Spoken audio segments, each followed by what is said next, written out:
At ngayong umaga, makakasama natin ang dalawang basketball superstars ng kanilang mga universidad. Isang Lasalista at isang Tomasino. Magkalaban, magkapatid, magkaibigan, Jeron and Jeric. Nasa bahay po tayo ngayon nila Jeric at Jeron Peng. Hi, guys! Hi. So, si Jeric, ikaw ba ang nagturo kay kay Jeron ng basketball? Actually, influence ni Daddy, pero medyo pinilit ko rin talaga siya na mahilig sa basketball. Si Daddy ninyo, does he still say, oh, anak? Kasi syempre, siya yung Syempre, oo. Siya yung V-Tank. Actually, the whole family, my mom, my dad, and my our sister. Oh. Talagang lahat sila into basketball. Talaga?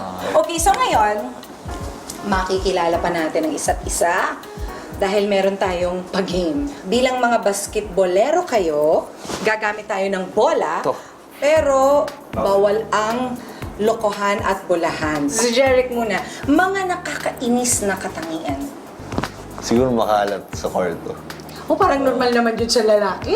Hindi, dati kasi natutulog namin sa isang room. Sa isang Tapos, room. lagi niya ako ina-accuse na ako yung makalat. Pero, totoo lang ako yung nag-aayos ng mga kalat. So, yun. Lagi niyang dinideny. Pero yun nga, sinasabi ko, ikaw makalat. Ayan. Ganti ka. Lahat ng maisip mo, lahat yun takot siya. Hindi nga.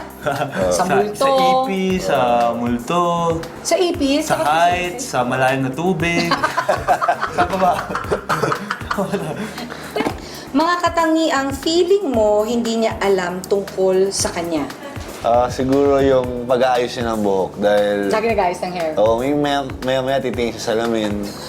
Kotse ng salamin, yung salamin sa mga mall. Talagang ganun. Ganun ba ako? Di mo napapansin, pero... Bento ko eh. Kabila naman, ikaw naman. Pag may mga nawawalang gamit, kasi nag-share kami ng mga gamit, ng mga damit. Minsan siya nakakola pero sinisisi niya sa akin. Oh. Kung ilalaglag mo yung kapatid mo, ano masasabi mo tungkol sa kanya? Siguro si Kuya, torpe siya sa mga babae. Dati. Ano? Oo. Pero ngayon, Sabi mo? torpe. Mayayain yan dati. So, Mahihain dati. Okay lang naman yun. Cute nga yung mahihain. Gantihan mo rin. Ayaw niyang malaman ng mga tao na sobrang sweet niya. Yung mga letters, ganyan, flowers. Nagle-letter ka pa? Sumusulat ka ng letter? Yeah. How sweet! Na iba-iba pang kulay ng ballpen. May glitters. wala naman. Meron bang pabango? Di ba may mga May ballpen na scented recent? ba? Oh. Ano ba? So yun. Wow! Old school eh, old school. Old school. How sweet! But that's so Yeah. cute. That's so cute ba? Okay yun na. Okay. Now, things that you admire about your brother. He's been a good kuya to me. Yun, dahil growing up, lagi siya may guidance. And yun, sa basketball, yun, lagi niya siya dyan for me. Ako kay Jeron,